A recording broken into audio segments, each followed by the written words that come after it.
I never thought I'd be sitting in my childhood bedroom wearing a wrinkled uniform from a job they all assumed paid minimum wage, watching two F-22 Raptors circle overhead like steel angels.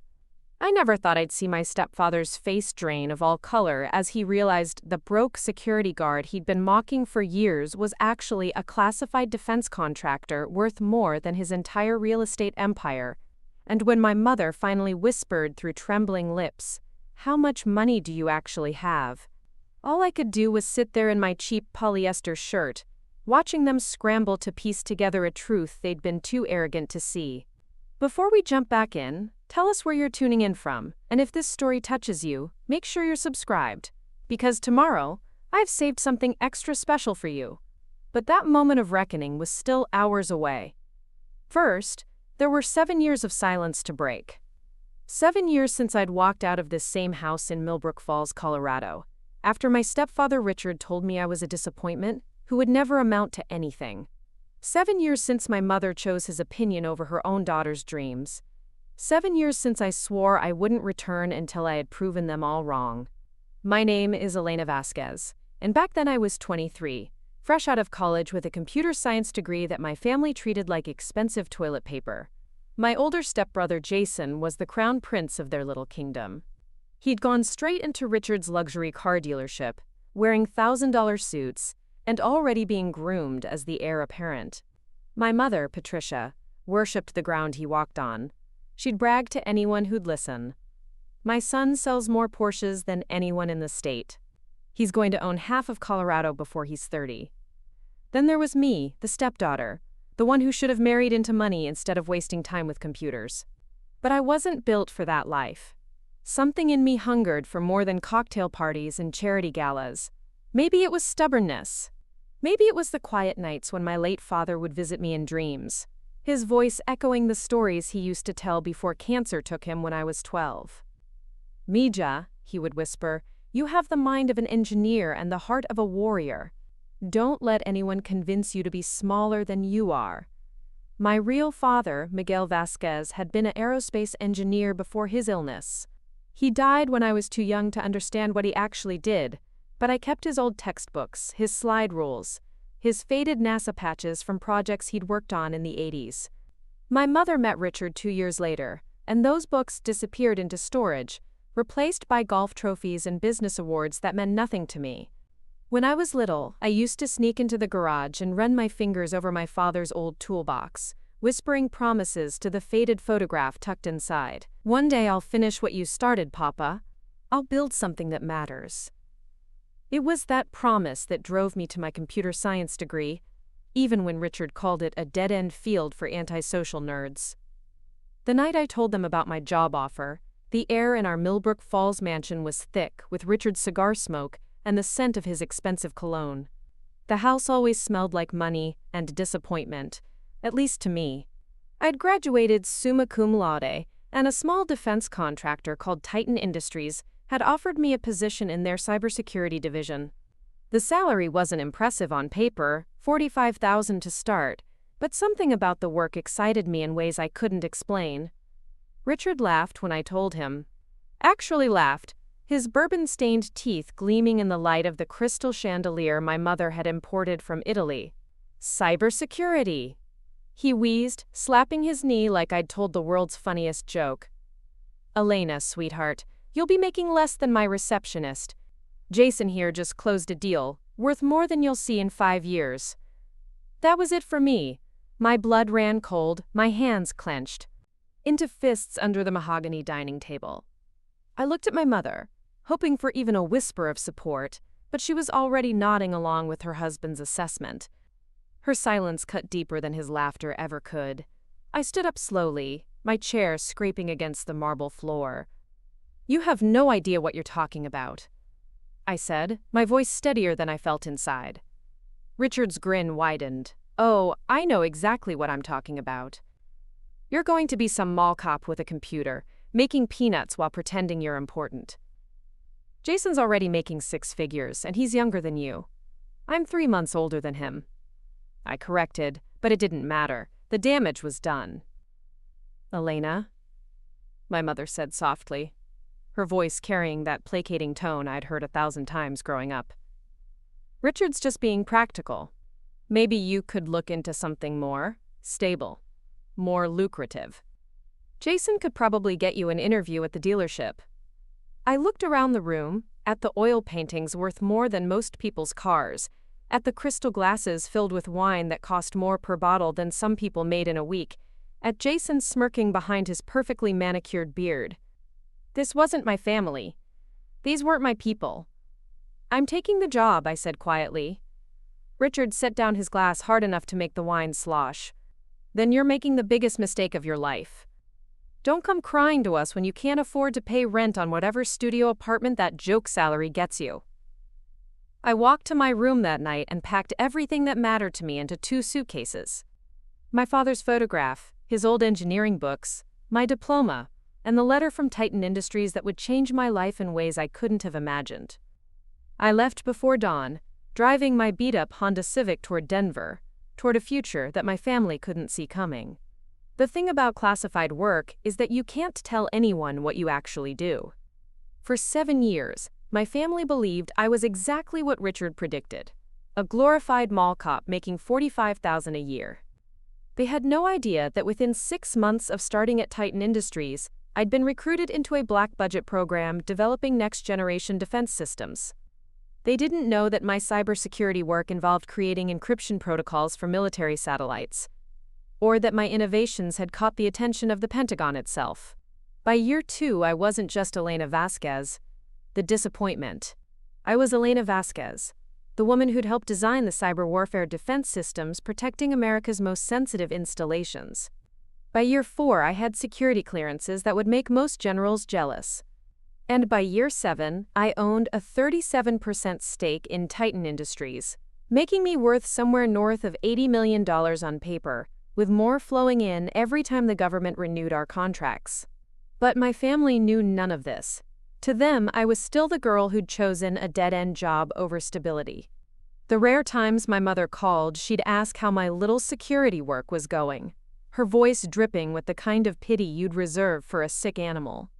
When Christmas cards arrived, they were addressed to Elena Vasquez, security officer, as if my title was some kind of consolation prize.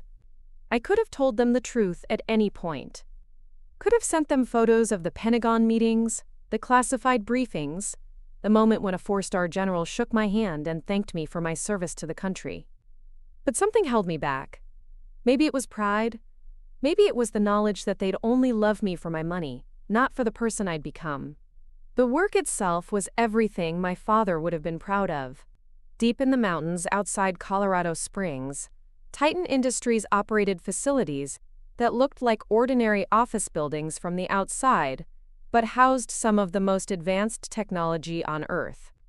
I spent my days solving puzzles that kept enemy hackers out of our nuclear command systems, designing firewalls that protected drone operations in hostile territories, creating digital locks that safeguarded secrets.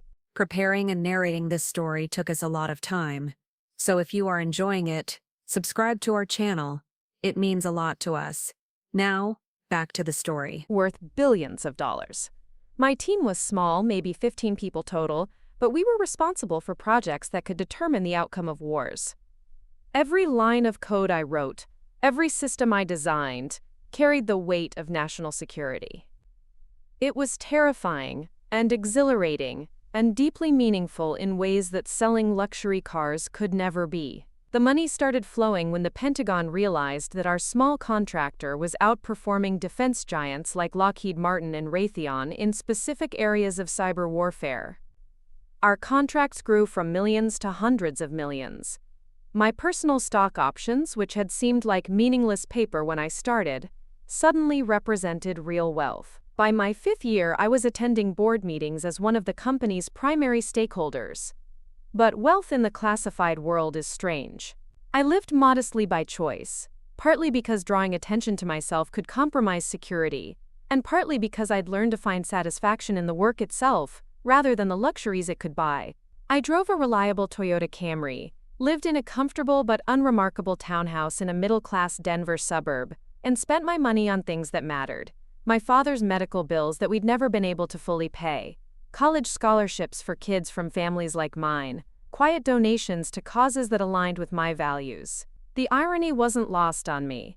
Richard, who measured success in square footage and horsepower, would never understand that I'd found something more valuable than his approval. I had work that mattered, wealth beyond his comprehension, and the respect of people who understood what real achievement looked like. Still, there were moments, usually late at night when I was debugging code that would protect soldiers I'd never meet, when I wondered what it would feel like to walk back into that house in Millbrook Falls and see the look on their faces. Not because I needed their validation, but because I wanted them to understand how wrong they'd been, how completely, devastatingly wrong. That opportunity came on a Tuesday morning in November when my mother called. I almost didn't answer. I'd been pulling 16-hour days preparing for a massive system upgrade that would roll out to 3 different military installations, and I was running on coffee and determination. But something in her voice when she left the voicemail made me call back. "Elena," she said, and I could hear tears in her words. "I need you to come home." "It's Richard." My stepfather had suffered a massive heart attack while closing a deal on the lot.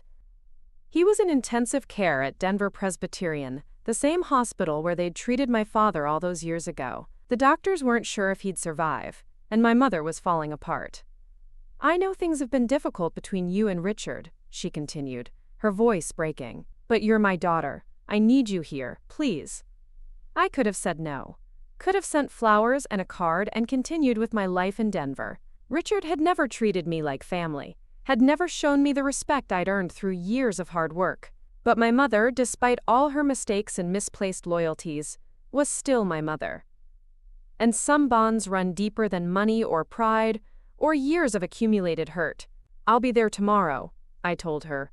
That night, I did something I'd never done before. I called my security liaison at Titan Industries and requested permission for an emergency demonstration of capabilities. It was an unusual request, the kind of thing that required approvals from people whose names I wasn't allowed to know, but my track record and security clearance opened doors that stayed closed for most people. "What exactly are you asking for, Elena?" My handler, a woman I knew only as Agent Morrison, sounded curious rather than suspicious. "Family emergency," I said simply. "I need to go home, and there might be complications. People who don't understand the nature of my work might create security concerns through ignorance rather than malice." There was a long pause. In the classified world, family complications were always delicate matters. The wrong word to the wrong person could compromise operations that protected thousands of lives. "How do you want to handle it?" she asked finally. "I need a show of force. Nothing dramatic, nothing that compromises operational security, but something that makes it clear who I am and what I represent." Another pause. "That's unusual but not impossible. We've been looking for opportunities to test our rapid response protocols in civilian settings anyway. Consider it approved, but Elena, you understand that once this door opens, there's no closing it?" I understood. My family would learn the truth, but they'd also learn that the truth came with responsibilities. They'd be subjected to background checks, security interviews, monitoring that would continue for years. In a way, it was the ultimate test of whether they really wanted me in their lives, or just my success. "I understand," I said. The next morning, I drove my modest Camry back to Millbrook Falls for the first time in 7 years. The town hadn't changed much. Same mountain views, same expensive houses clustered around the lake, same sense of small-town wealth that had always felt suffocating to me. Richard's dealership dominated the main strip, neon signs advertising luxury vehicles that cost more than most people's homes. I pulled into the circular driveway of my childhood home and sat for a moment, remembering the girl who'd left here with 2 suitcases and a heart full of determination. The house looked smaller somehow, less impressive than it had seemed when I was young. Maybe money changes your perspective on what real wealth looks like. My mother opened the door before I'd even knocked. She looked older, frailer, her perfectly styled hair showing gray at the roots. When she hugged me, I could feel her ribs through her expensive sweater. Stress had carved lines around her eyes that no amount of cosmetics could hide. "Thank you for coming," she whispered against my shoulder. I didn't know who else to call.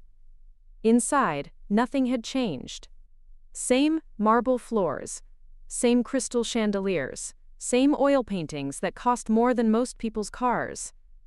But it felt different now, like a museum of someone else's life. This wasn't home anymore, it was just the place where I used to live.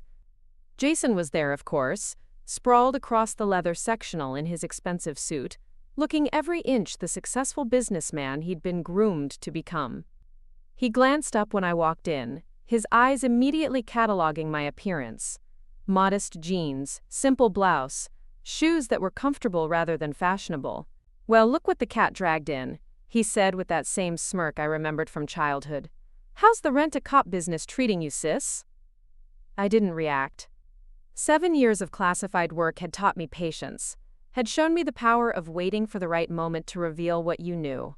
Instead, I sat down across from him and folded my hands in my lap. "It's treating me just fine, Jason. How are car sales?" He laughed, the sound sharp and unpleasant in the high-ceilinged room. "Can't complain. Just closed a deal on 3 McLarens this week. $700,000 in commission before lunch on Monday." He leaned forward, his voice taking on that condescending tone I knew so well. "But I guess that's more than you make in, 5 years?" My mother bustled in from the kitchen, carrying a tray of coffee that probably cost more per pound than most people spent on groceries.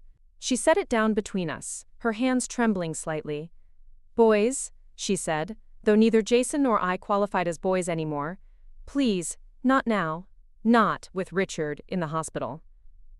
"I'm just catching up with my sister," Jason said, his tone all innocence, asking about her little job.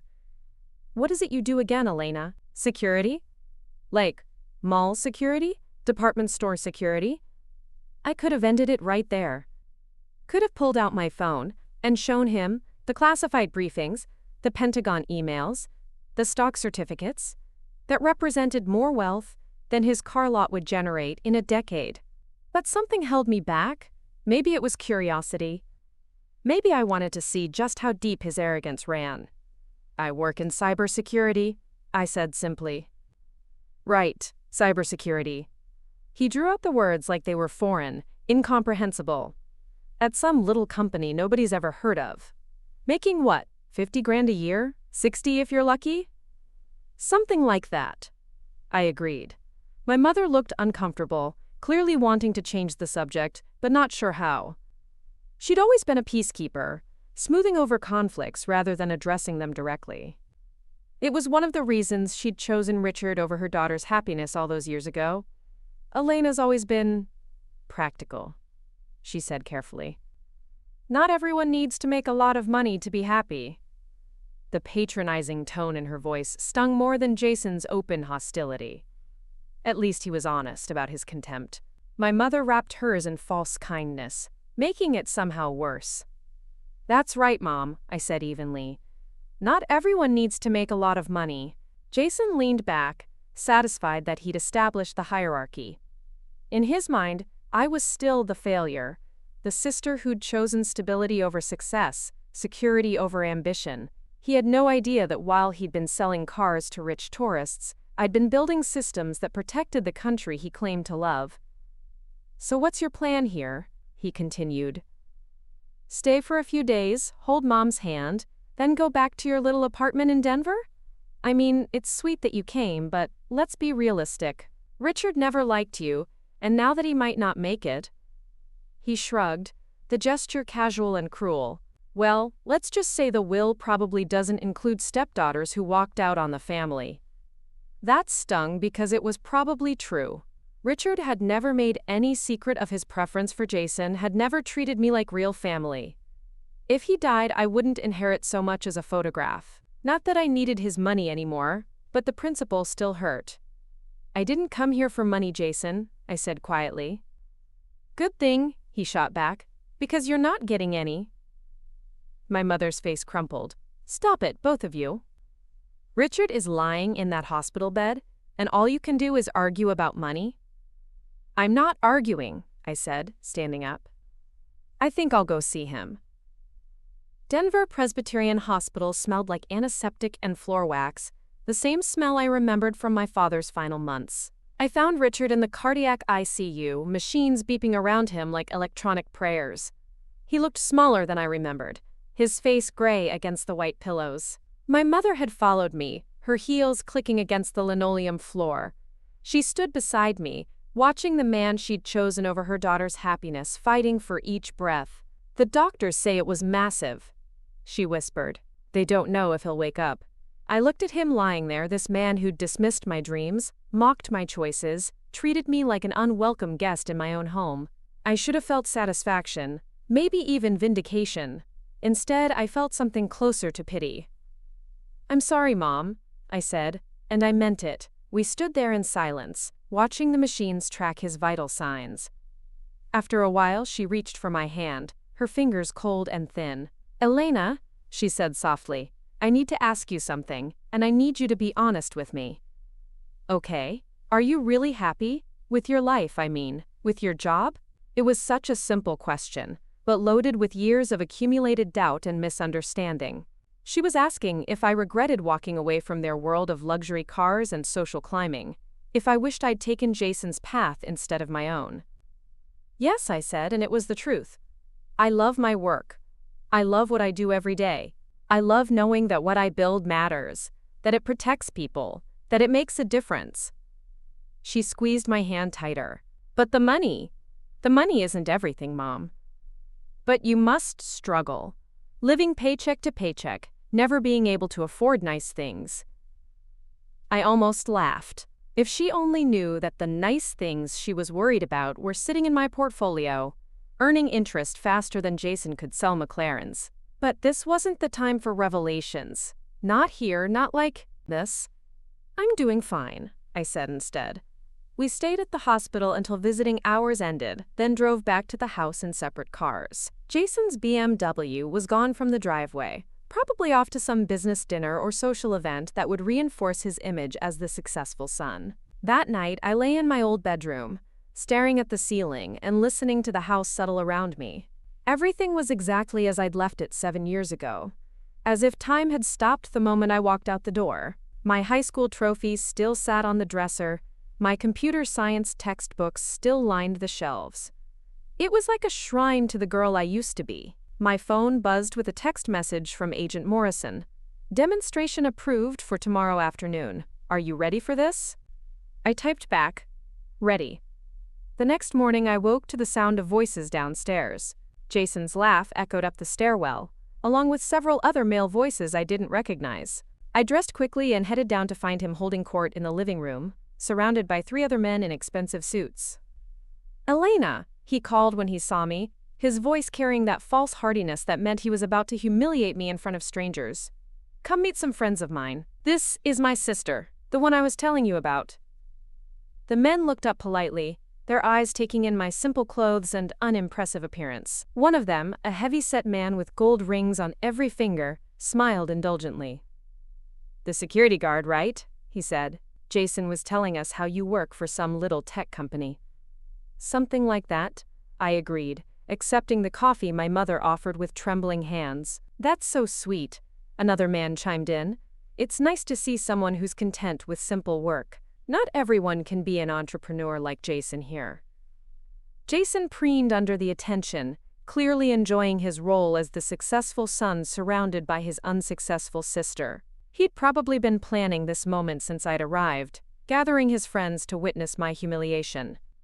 "Elena's always been the practical one," he said, his voice dripping with false affection. "Never had much ambition, but she's happy with her little job. Aren't you, sis?" The condescension in his voice was so thick you could have cut it with a knife. His friends nodded along, their faces showing that mixture of pity and superiority that successful people often displayed toward those they considered beneath them. "Very happy," I said quietly, checking my phone. "It was almost time. See?" Jason spread his hands wide, as if he'd just proven some fundamental point about human nature. Some people are born to lead, others are born to follow. Elena's a follower, and there's nothing wrong with that. One of his friends, a thin man with perfectly styled gray hair, leaned forward. "What company do you work for, Elena?" "Maybe we've heard of it." "Titan Industries," I said. They exchanged glances, clearly not recognizing the name. Why would they? We didn't advertise on billboards or sponsor golf tournaments. Our work was too important for public relations campaigns. Never heard of it, the heavyset man said. Must be pretty small. Small but specialized. I agreed. Jason laughed. Specialized in what? Watching parking lots? Before I could answer, the sound of jet engines split the morning air. It started as a distant rumble, then grew louder, closer, until the windows began to vibrate with the bass notes of massive turbines. Everyone in the room looked up, confusion written across their faces. The sound intensified, and suddenly, two shadows swept over the house. Through the floor-to-ceiling windows, we could see them, two F-22 Raptors, the most advanced fighter jets in the world, banking in a wide circle around Millbrook Falls. They were flying low, much lower than commercial aircraft were allowed, their stealth profiles unmistakable against the Colorado sky. What the hell? Jason stood up, moving to the window. What are military jets doing here? The jets completed another circle, their engines thundering overhead like mechanical thunder. Then, as suddenly as they'd appeared, they began to climb, their exhaust trails drawing perfect lines against the blue sky as they disappeared toward the horizon. My phone buzzed. A text message from a number I didn't recognize. Ms. Vasquez, this is Colonel Martinez from NORAD. We've had reports of unusual aircraft activity in your area. As a person of interest for national security reasons, we wanted to ensure your safety. Are you secure? I looked up to find everyone staring at me. Jason's mouth was hanging open. His friends looked confused and slightly frightened. My mother had gone pale, her coffee cup forgotten in her hands. Elena, she whispered, why would the military be asking about your safety? I could have deflected, could have made up some story about mistaken identity or coincidence, but looking at their faces, seeing the dawning realization that maybe, just maybe, they didn't know me as well as they thought they did, I decided it was time. Because, I said quietly, setting down my coffee cup, my work is classified at the highest levels of government. Those jets were here to ensure that a vital national security asset, namely me, was safe from any potential threats. The silence that followed was so complete you could have heard a pin drop in the next county. Jason's face went through a series of expressions: confusion, disbelief, and finally, the first flicker of something that might have been fear.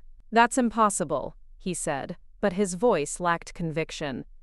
You're just a security guard.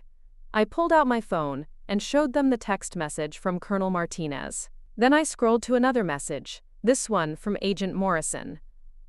Hope the demonstration was effective. Your security detail will remain in the area for the next 48 hours. Welcome back to Colorado, Ms. Vasquez. Security detail? My mother's voice was barely a whisper. Standard protocol when classified personnel are outside their normal operational areas, I explained.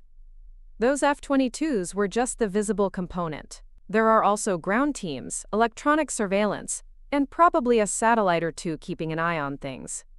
One of Jason's friends, the thin man with gray hair, was staring at me like I'd just grown a second head. You're saying you're some kind of government agent? Defense contractor, I corrected.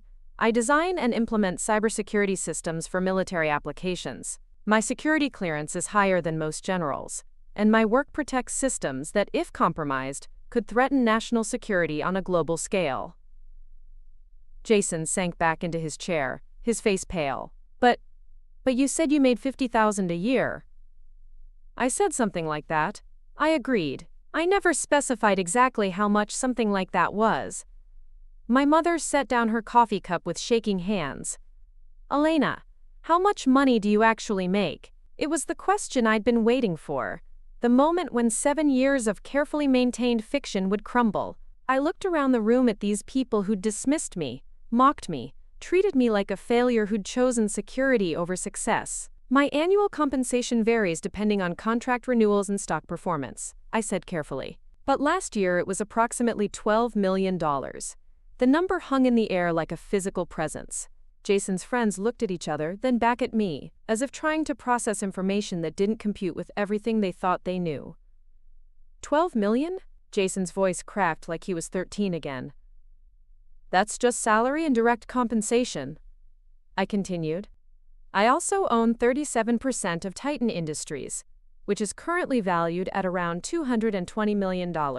So my net worth is somewhere north of $80 million, assuming our next government contract gets approved.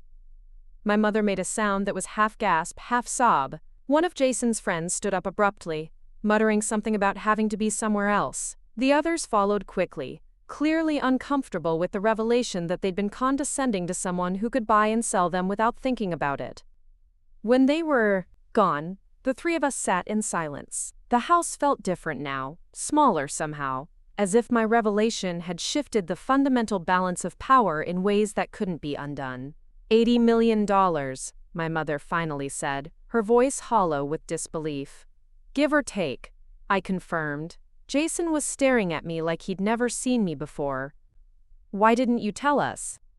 It was such a simple question, but it carried the weight of 7 years of misunderstandings, 7 years of letting them believe I was exactly what they thought I was. Would it have mattered?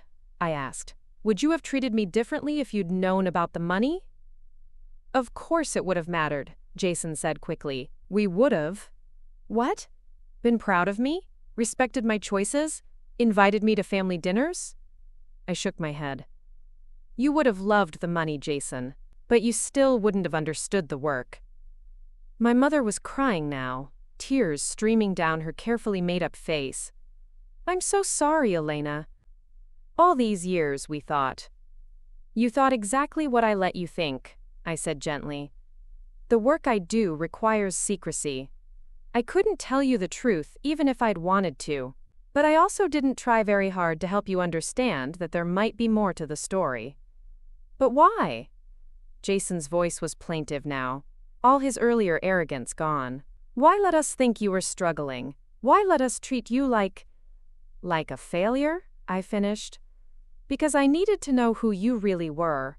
I needed to understand whether you could love me for who I am, not what I have. The truth of it settled over the room like dust after an explosion. They'd failed the test, both of them, in different ways. My mother by choosing Richard's opinions over her daughter's happiness. Jason by measuring worth in dollars and dismissing anything that didn't fit his narrow definition of success. And now you know, I said, standing up. The question is, what are you going to do with that knowledge? The weight of my question hung in the air like smoke from Richard's expensive cigars. What are you going to do with that knowledge? Jason stared at me as if I'd just spoken in a foreign language, his mouth opening and closing without sound. My mother had stopped crying, but her mascara had left dark streaks down her cheeks, making her look older than her 58 years. Elena, my mother whispered, her voice barely audible over the grandfather clock ticking in the corner. I don't understand. How is this possible? All these years, we thought. You thought what Richard told you to think, I said, settling back into my chair. The leather creaked beneath me, the same sound I'd heard 1,000 times growing up. You thought that because my work didn't come with a flashy title and a corner office, it must not be important.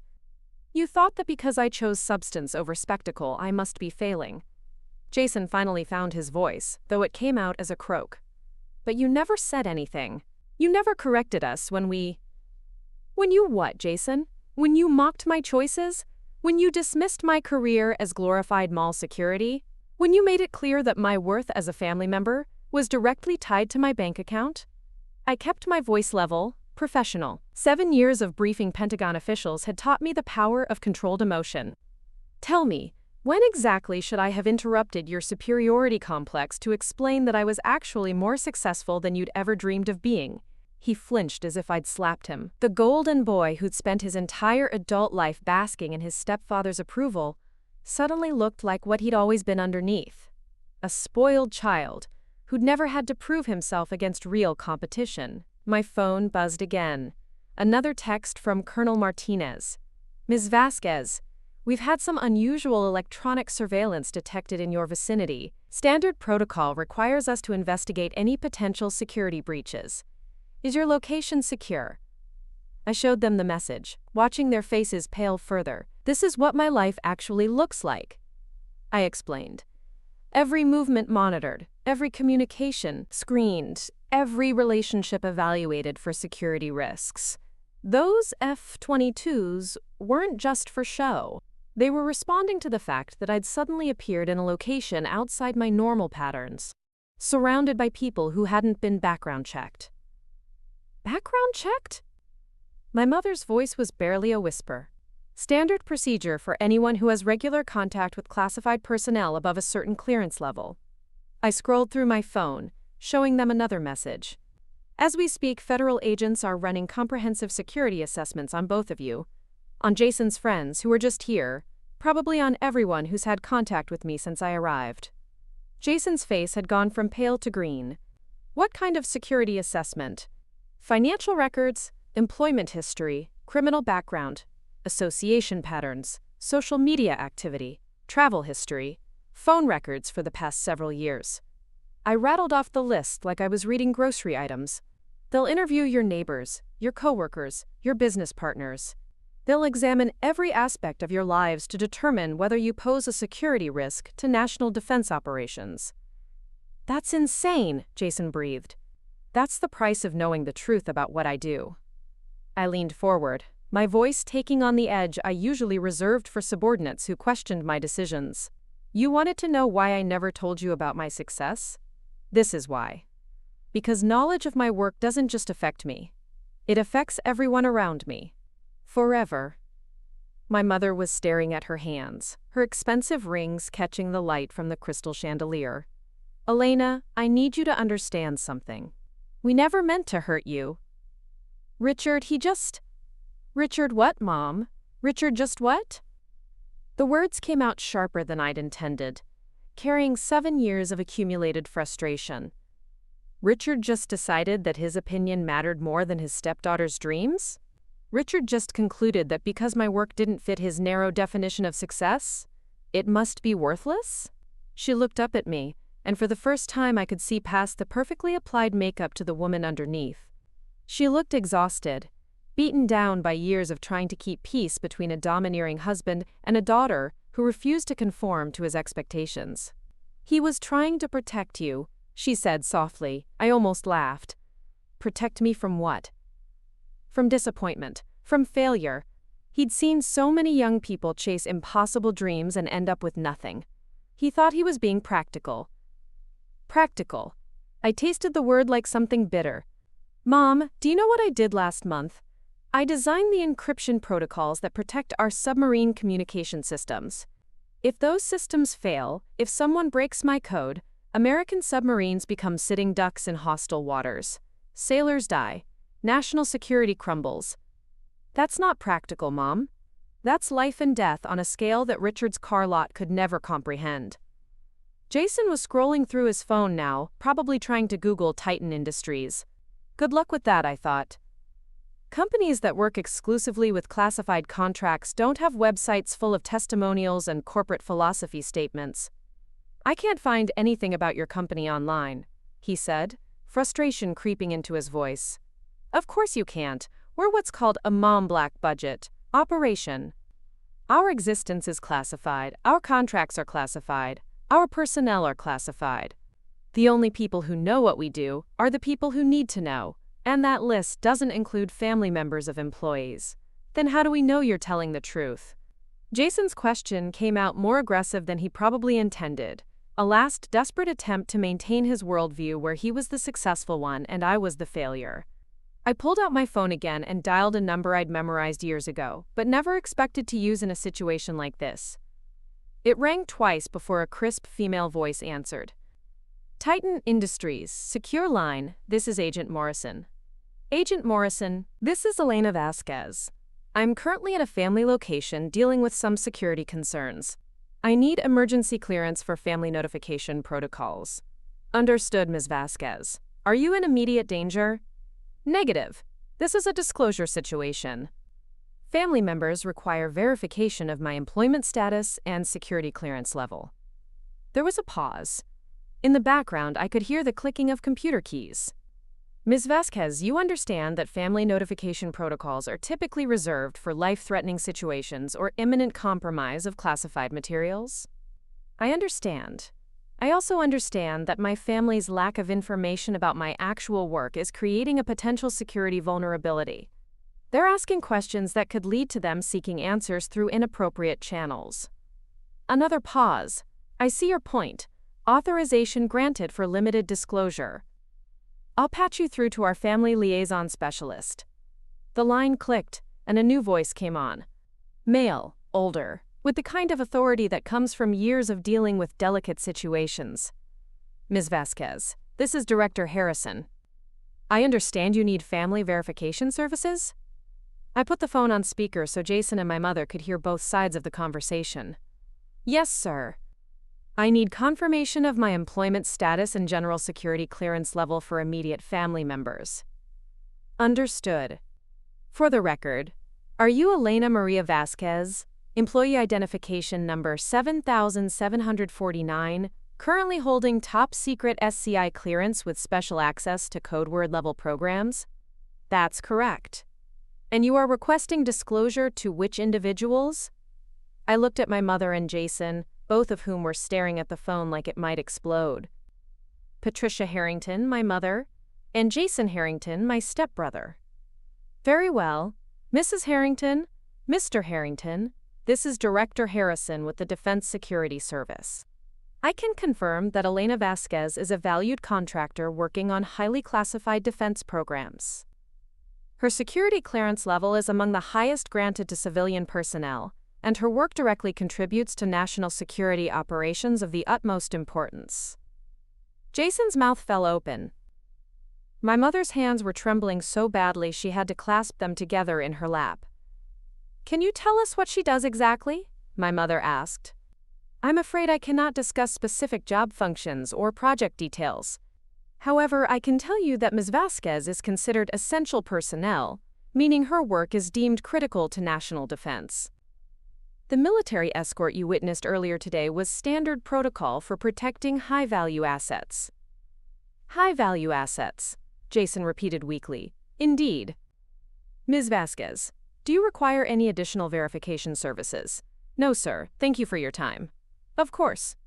Mrs. Harrington, Mr. Harrington, I trust you understand that any information discussed today falls under national security guidelines. You are not to discuss Ms. Vasquez's work with anyone outside this immediate family unit. Violation of this directive could result in federal prosecution. The line went dead. The silence that followed was deafening. My mother was the first to speak, her voice barely above a whisper. Elena, what have we done? It was such a simple question, but it carried the weight of 7 years of misunderstanding, 7 years of treating their daughter like a disappointment, when she was actually protecting the country they claimed to love. You believed what you wanted to believe. I said quietly. You assumed that because my success didn't look like Jason's success, it must not be real success at all. Jason was staring at his hands now, his earlier arrogance completely deflated. I don't understand. If you're so successful, why do you live so modestly? Why don't you have a mansion, expensive cars, all the things that come with that kind of money? It was a fair question, one that got to the heart of the differences between us. Because those things don't matter to me, Jason. Because I've found something more valuable than showing off. I've found work that matters. Work that makes a difference. Work that protects people who will never know my name. But $80 million, he said, his voice still carrying traces of disbelief, is just a number. It's the byproduct of being very good at something very important, not the goal itself. I stood up and walked to the window, looking out at the driveway where my modest Camry sat next to Jason's BMW. You measure success by how much you can spend. I measure it by how much I can protect. My mother joined me at the window, her reflection ghost-like in the glass. I'm so sorry, Elena. All these years, we thought you were struggling, thought you needed our help, our advice. Your pity, I corrected gently. She flinched. Yes, our pity. When all along you were the one helping others, protecting others. Her voice broke. You were the one with a life that actually mattered. All lives matter, Mom. But not all lives have the same impact. Not all choices carry the same weight. I turned to face both of them. The work I do, the systems I build, They stand between America and people who want to do us harm. Every line of code I write, every protocol I design, it's a shield protecting soldiers I'll never meet, civilians who'll never know they were in danger. Jason was shaking his head slowly. I sold 3 McLarens this week and thought I was conquering the world. You're actually helping save it. I'm doing my job, I said simply, the same way you do yours. The difference is that my job happens to involve national security instead of luxury vehicles. My phone buzzed again. This time it was Agent Morrison with a direct message. Elena, we've completed preliminary background checks on your family members. Some concerns have been flagged that require immediate attention. Can you secure a private communication channel? I looked at Jason and my mother, both of whom were still processing the revelation that their dismissed daughter was actually a highly classified government asset. Whatever concerns had been flagged, they were about to make this situation significantly more complicated. I need to take this call privately, I said, heading toward the stairs. Elena, wait. My mother's voice stopped me. Can you tell us anything else? About your work? About what you've been doing all these years? I paused with my hand on the banister. There was so much I could tell them, so much I wanted them to understand. But security protocols existed for good reasons, and some secrets were too important to share even with family. I can tell you that I'm proud of what I do, I said finally. I can tell you that every day when I wake up I know my work matters. And I can tell you that despite everything that's happened between us, I'm still your daughter. The question is whether you can accept that daughter as she actually is, rather than who you thought she should be. I climbed the stairs to my old bedroom and closed the door before calling Agent Morrison back. The familiar space felt like a museum exhibit now, preserved exactly as I'd left it 7 years ago. My high school trophies, my computer science textbooks, the NASA posters I'd hung on the walls as a teenager dreaming of following in my father's footsteps. Morrison, the voice answered on the first ring. It's Elena. What concerns were flagged? Several issues, actually. Your stepbrother has significant gambling debts, approximately $200,000 owed to some rather unsavory individuals. Your mother has been having an affair for the past 3 years with a man who has connections to foreign business interests. And your stepfather, the one currently in the hospital, has been under FBI investigation for money laundering through his dealership. I sank into my old desk chair, the same one where I'd spent countless nights studying for the exams that would eventually lead me to MIT. How significant are these security risks? Significant enough that we're recommending immediate extraction from your current location. People with financial pressures and questionable associations become security liabilities very quickly, especially when they suddenly learn about classified operations worth hundreds of millions of dollars. I looked around my childhood bedroom, at the remnants of the girl who'd once believed her family loved and supported her dreams. That girl was gone, replaced by a woman who understood that love and loyalty were luxuries that people in her position couldn't always afford. What about ongoing surveillance? Already in place, we've had teams watching your family since yesterday, which is how we know about the gambling debts and the affair. The money laundering investigation is courtesy of our FBI liaisons. Recommendations? Terminate family contact immediately. Return to Denver and resume normal security protocols. We'll maintain monitoring on your family members, but direct contact should cease until they've been fully vetted and cleared. It was the smart play, the safe play, the play that protected national security over personal relationships. It was also exactly what my family would expect from the disappointment daughter. Run away when things get complicated, choose work over family, prioritize duty over love. I need 12 hours, I said finally. Elena, I strongly advise against extending your stay. Every hour you remain increases the security risk. 12 hours to see my stepfather and say goodbye properly. Then I'll return to Denver and follow all standard protocols. There was a long pause. Elena, you're one of our most valuable assets. Your safety and security take priority over family reconciliation. Understood.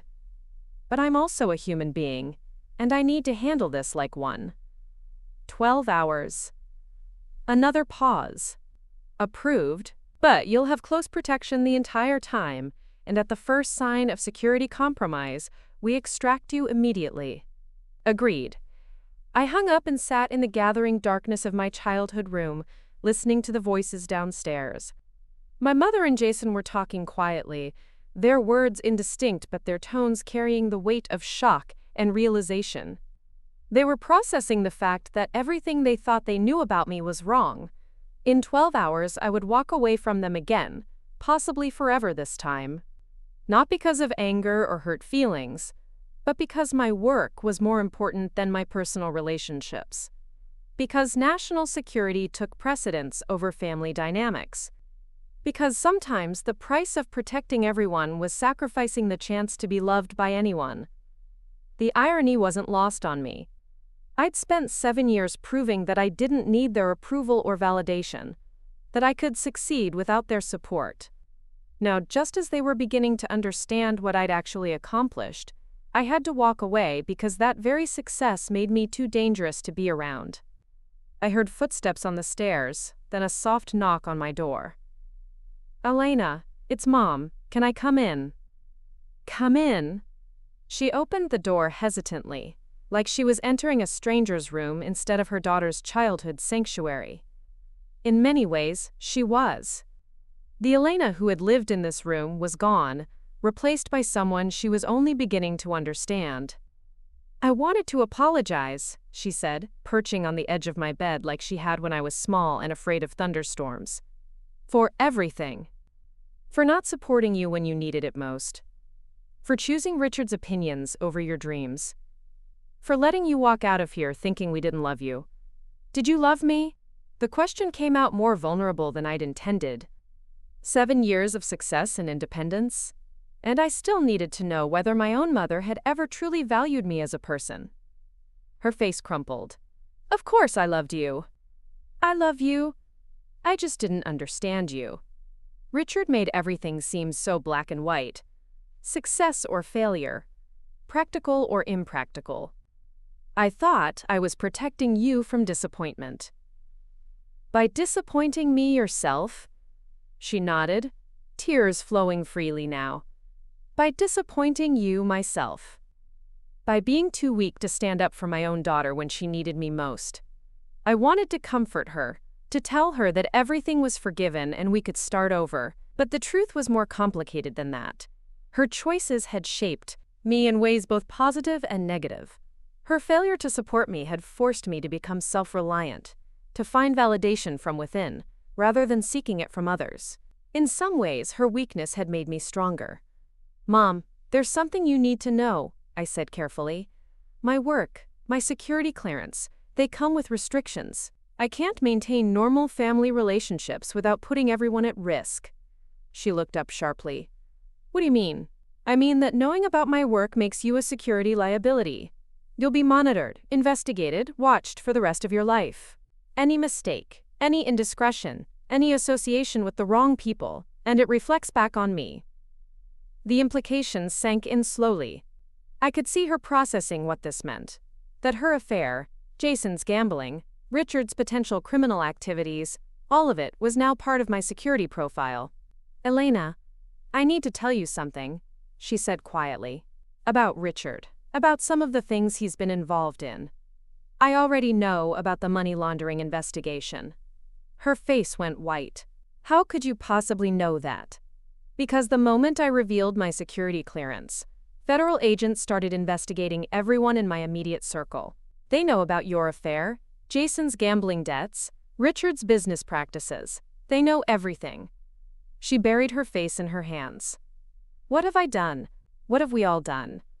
You lived your lives without knowing that your choices would eventually impact national security. It's not your fault, but it is your reality now." She looked up at me through her tears. "What happens now?"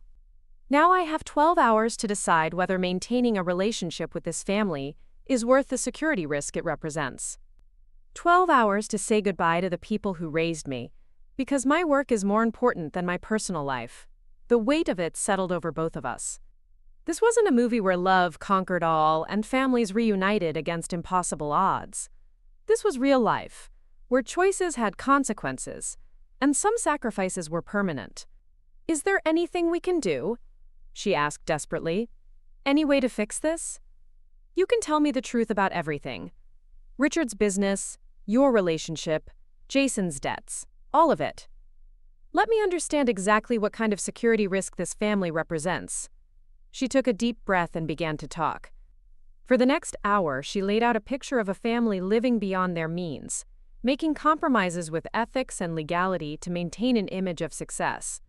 Richard's dealership was indeed involved in laundering money for criminal organizations, using expensive car sales to clean dirty cash.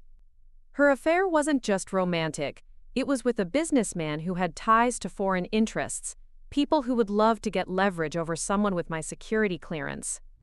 Jason's gambling wasn't just recreational. He owed serious money to people who collected debts through violence. By the time she finished, I understood why Agent Morrison had recommended immediate extraction. This wasn't just a family with problems. This was a family that represented multiple vectors of potential compromise for someone in my position. "Elena," my mother said when she'd told me everything, "I know we don't deserve it, but is there any chance for us? Any way to have you in our lives?" I looked at her sitting on my childhood bed, this woman who'd given birth to me, raised me, loved me imperfectly, but genuinely. The smart answer was no. The safe answer was no. The answer that protected national security was definitely no. "There might be a way," I said slowly, "but it would require sacrifices from everyone. Complete cooperation with federal investigations. Jason would have to deal with his gambling debts through legal channels, even if it means bankruptcy. You would have to end your affair and submit to ongoing monitoring. Richard would have to face whatever legal consequences come from his business practices.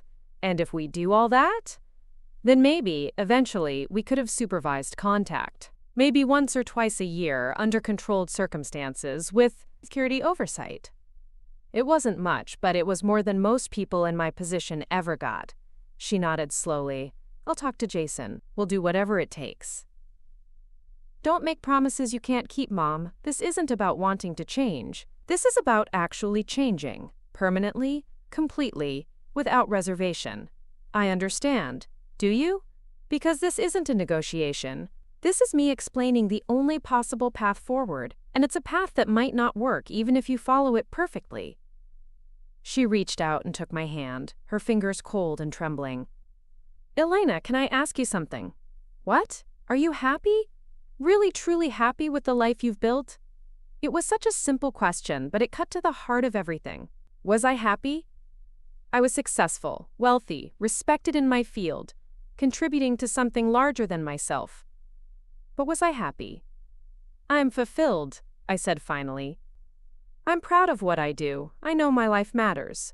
But happy? That's a more complicated question. What would make you happy?" I looked around the room, at the remnants of the girl who'd once dreamed of following in her father's footsteps, of building rockets that would touch the stars. That girl had gotten distracted by earthbound concerns, by the need to prove herself to people who didn't understand her worth. "I think I'd be happy if I could do the work I love without sacrificing the relationships that matter to me," I said. "But that's not the world we live in. That's not the choice I was given." "Maybe it doesn't have to be a choice," she said softly. "Mom, people in my position don't get to have normal families. The work is too important, the risks too high, the secrets too dangerous.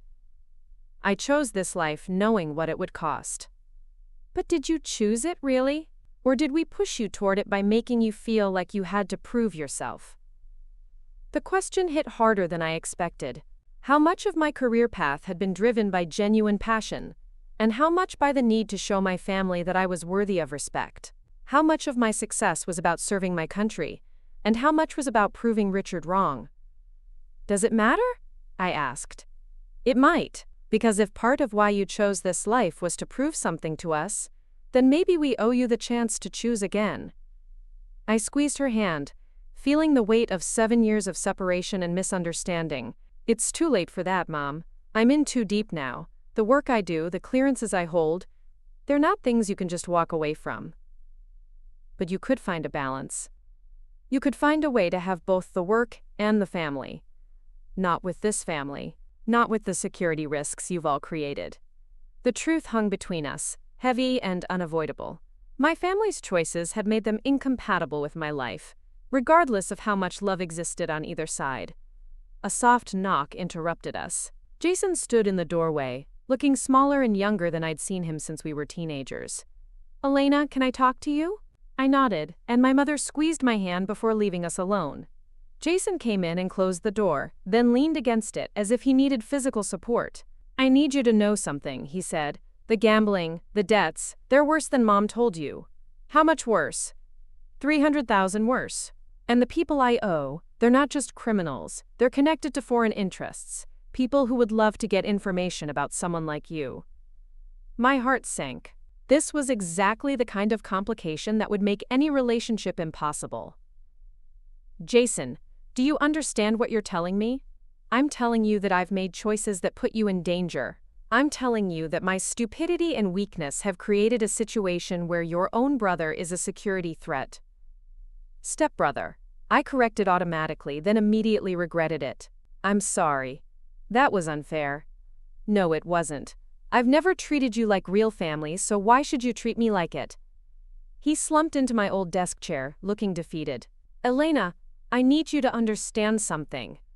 Growing up, I was jealous of you." "Jealous? Of me?" The idea seemed absurd. He'd been the golden child, the favorite, the one with all the advantages. You had something I never had. You had passion. You knew what you wanted to do with your life, what mattered to you, what was worth fighting for. I just did what Dad expected, followed the path he laid out, never questioned whether it was what I actually wanted. You seemed happy enough with the path. I was happy with the approval. Happy with being the favorite son, the success story, the heir to the empire. But I was never happy with the work itself, never excited about selling cars to rich people, never fulfilled by closing deals and counting commissions. He ran his hands through his perfectly styled hair, messing it up for the first time in years. "When you left, I thought Dad was right. I thought you were making a huge mistake, throwing away security for some impossible dream. But watching you today, hearing about what you've actually accomplished, I realized something." "What?" "You were the brave one. You were the one who had the courage to choose meaning over money, purpose over security. I was the coward who took the easy path and called it success. I didn't know what to say to that." For 7 years, I'd carried the image of Jason as the spoiled favorite, the golden boy who'd gotten everything handed to him while I had to fight for every opportunity. Hearing him describe himself as a coward, admit to jealousy and regret, shifted something fundamental in how I saw our relationship. "Jason, why are you telling me this now?" "Because in 12 hours you're going to walk away from us again, probably forever this time, and I want you to know that I understand why. I want you to know that I don't blame you. And I want you to know that I'm sorry for every time I dismissed your dreams, mocked your choices, or treated you like you were less than me." Tears were running down his face now, the first genuine emotion I'd seen from him since childhood. "I want you to know that I'm proud to be your brother, even if I don't deserve to be." "Stepbrother?" I said softly, but this time it wasn't a correction.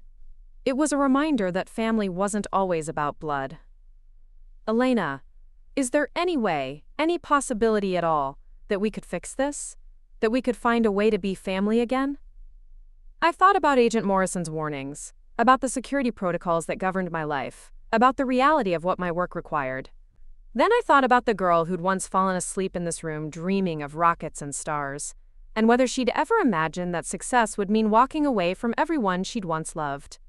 "Maybe," I said finally, "if you're serious about dealing with your debts through legal channels. If you're willing to cooperate fully with federal investigations. If you can accept that having me in your life means accepting a level of scrutiny and monitoring that most people would find unbearable." "I'll do anything," he said immediately. "Don't promise anything yet. Talk to Mom, talk to the lawyers, understand what you're actually agreeing to. Then decide if having a relationship with me is worth the price you'll have to pay." He nodded. "What about Dad? Richard, I mean. What happens to him?" I'd been dreading this question. Richard was the reason I'd left in the first place. The man whose dismissal and mockery had driven me to prove myself in ways that had ultimately led me away from family entirely. He was also lying in a hospital bed, fighting for his life, possibly facing federal charges for money laundering. I don't know, I said honestly. That depends on the FBI investigation, on his medical condition, on whether he's willing to cooperate with authorities. And on whether you can forgive him? I forgave him years ago, Jason. I had to, for my own peace of mind. But forgiveness doesn't mean forgetting, and it doesn't mean pretending his choices didn't have consequences. Fair enough. He stood up, looking older than his 26 years. Elena, whatever happens, I want you to know something. You were right to leave. You were right to choose your dreams over our approval. And you were right to build a life that matters, even if it means sacrificing relationships with people who didn't deserve you in the first place. After he left, I sat alone in my childhood room, surrounded by the artifacts of a simpler time when the biggest decision I faced was which college to attend. In 6 hours, I would have to decide whether to walk away from my family forever or try to build something new from the ruins of what we'd once been. My phone buzzed with another message from Agent Morrison. Elena, we've identified additional security concerns. Recommend immediate extraction. How do you want to proceed? I stared at the message, knowing that each word represented years of training, protocols developed through hard experience, wisdom gained from countless cases where personal feelings had compromised national security. The smart play was clear: leave now, cut all contact, protect the mission above all else. But sometimes the smart play wasn't the right play. Sometimes you had to choose between being safe and being human. And after 7 years of choosing safety, I was tired of living like my personal happiness was a luxury the country couldn't afford. I typed back, "Give me until morning. Then we'll do this right." The hospital corridors felt different at 6 in the morning. Quieter, emptier, filled with the kind of anticipatory silence that comes before difficult conversations. I found Richard awake in his ICU bed, machines still beeping around him, but his eyes alert and focused. When he saw me in the doorway, his expression shifted through surprise, confusion, and finally something that might have been fear. "Elena." His voice was hoarse from the breathing tube they'd removed hours earlier. "Patricia said you were here." I pulled a chair closer to his bed and sat down, studying the man who'd shaped so much of my early life through his dismissal and contempt. He looked smaller now, diminished by illness and the weight of federal investigations that were closing in around him. "How are you feeling, Richard?" "Like I've been hit by a truck." He attempted a weak smile that didn't reach his eyes. "Doctors say I'm lucky to be alive." "You are lucky. In more ways than one." He frowned at the cryptic comment, but I wasn't ready to explain yet. Instead, I reached into my jacket and pulled out a tablet, opening it to display a series of financial records that would be very familiar to him. "Richard, we need to talk about your business practices." The color drained from his already pale face. "Elena, I don't know what you think you know, but I know about the money laundering. I know about the shell companies, the cash transactions, the connections to criminal organizations. I know because federal agents briefed me on your entire operation 12 hours ago." He stared at me like I'd spoken in a foreign language. "Federal agents?" "Elena, what are you talking about? You're a security guard." "No, Richard. I'm a classified defense contractor with security clearances that most generals don't have. I design systems that protect national security, and I'm worth more money than your dealership will see in a decade." The machines around his bed began beeping faster as his heart rate spiked. A nurse appeared in the doorway, checking the monitors with professional concern. "Is everything all right?" she asked. "We're fine," I said calmly. "Just having a family conversation." After she left, Richard stared at me with a mixture of disbelief and dawning realization. "You're serious. You're actually serious. Dead serious. The question now is what we do about your situation." "My situation?" I scrolled through the tablet, showing him transaction records, surveillance photos, documented conversations.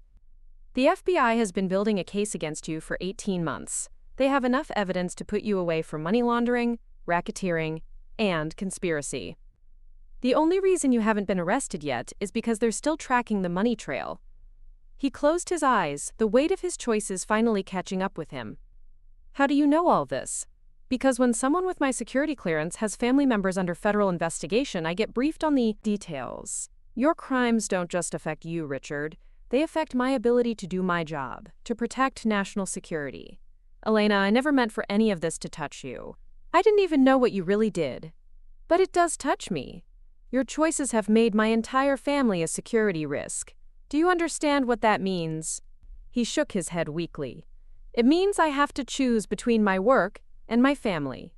It means that keeping relationships with people I love could compromise operations that protect American lives. It means your greed might cost me everything that matters to me. The silence stretched between us, filled only by the steady rhythm of medical equipment. When he finally spoke, his voice was barely a whisper. What can I do? How can I fix this? You can cooperate fully with the federal investigation.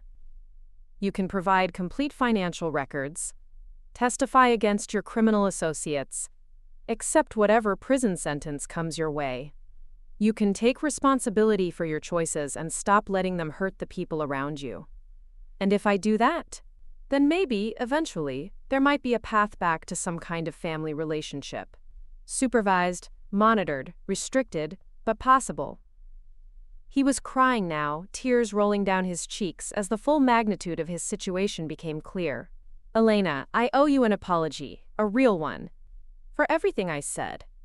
Everything I did, every time I dismissed your dreams, or treated you like you weren't good enough. I don't need your apologies, Richard. I need your cooperation with federal authorities. You have it. Whatever they need, whatever it takes. He looked at me directly for the first time in years. Can I ask you something? What? Are you happy with the life you built without us? I considered the question, thinking about the work that fulfilled me, the wealth that provided security, the respect I'd earned in fields that Richard had never heard of. I'm proud of what I've accomplished. I'm satisfied with the choices I've made. But happy? That's complicated. Because of us?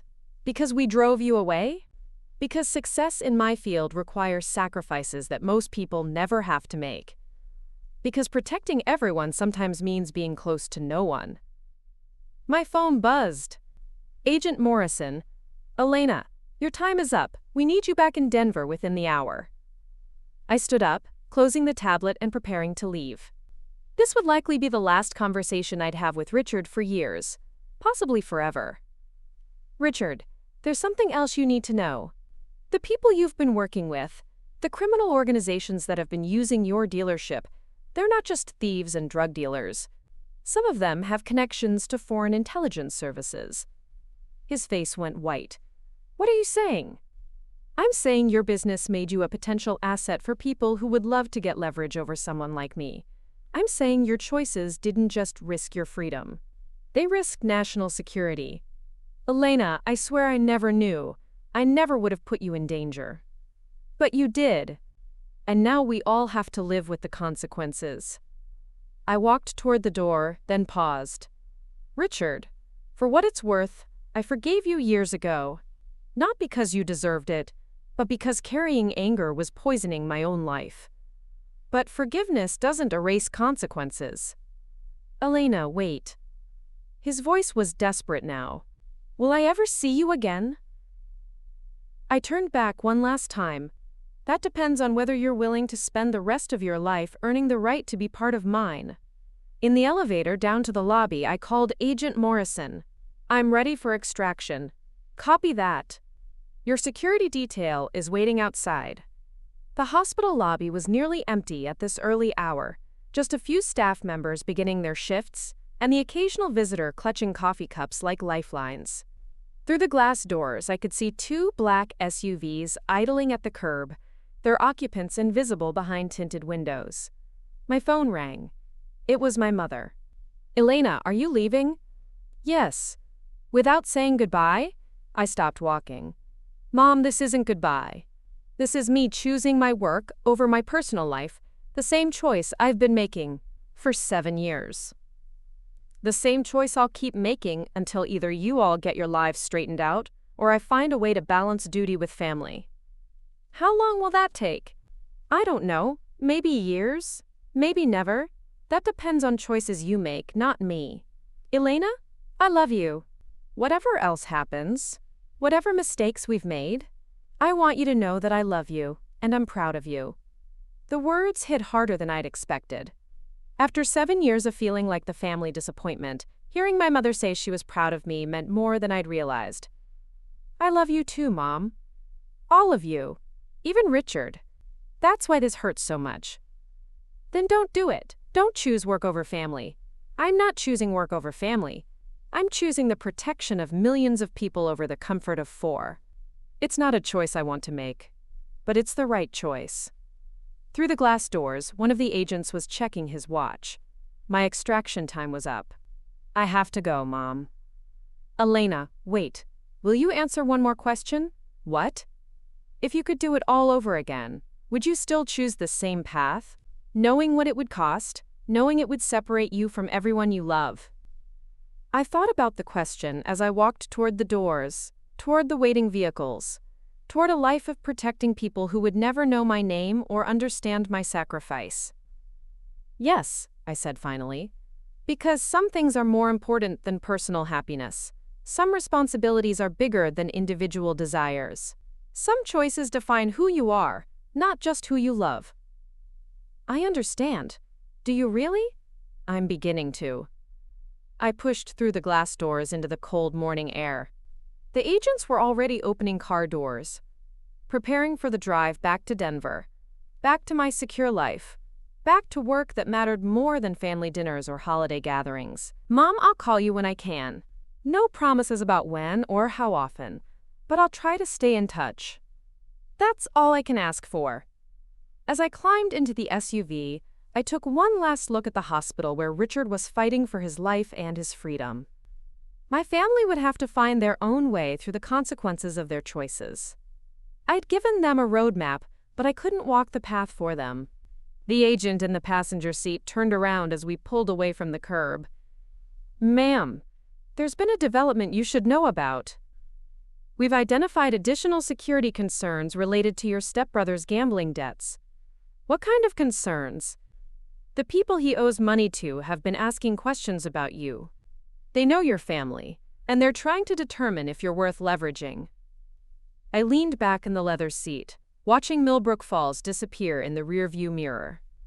Even now, even after everything, my family's choices were creating new dangers, new complications, new reasons why personal relationships were a luxury I couldn't afford. Recommendations? Complete cessation of contact until the situation is resolved. Your family needs to understand that any attempt to use your relationship for financial gain will result in federal prosecution. Understood. My phone buzzed with a final text from Jason. Elena, whatever happens, thank you for giving us the chance to try. I won't let you down. I didn't respond. Words were easy. Change was hard. And in my line of work, you learned to judge people by their actions, not their promises. The SUV turned onto the highway toward Denver, toward my real life, toward work that protected a country whose citizens would sleep safely tonight without ever knowing the price their security demanded from people like me. It wasn't the ending I dreamed of as a child, but it was the ending my choices had earned, and sometimes that had to be enough. Up next, you've got 2 more standout stories right on your screen. If this one hit the mark, you won't want to pass these up. Just click and check them out.